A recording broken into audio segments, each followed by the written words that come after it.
Gusto ko na umuwi. Teka, anong problema?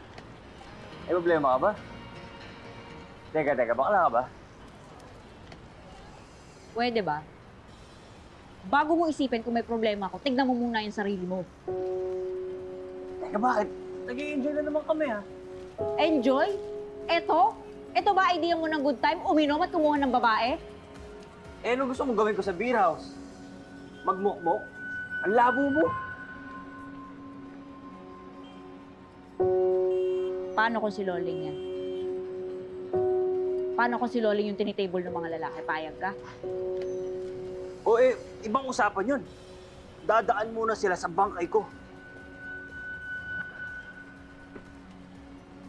Kitang-kita double standard, ah. Si Loling hindi pwede, pero pang ibang babae okay lang. Ewan ko sa'yo. Hindi kita maintindihan.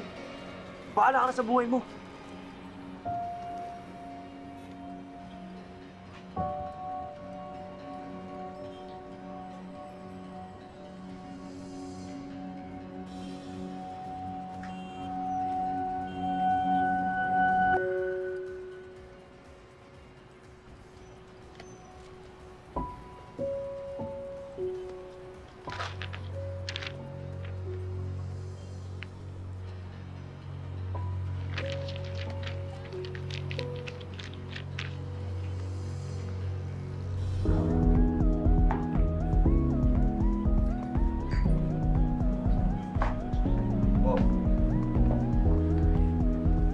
Boss.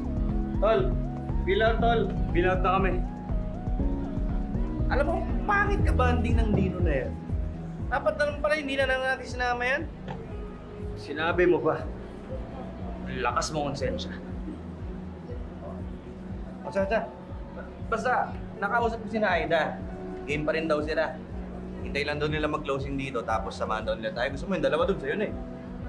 Hindi na, sa'yo na yun. Wala na rin ako sa mood. Tol naman nun, Jayan naman nun.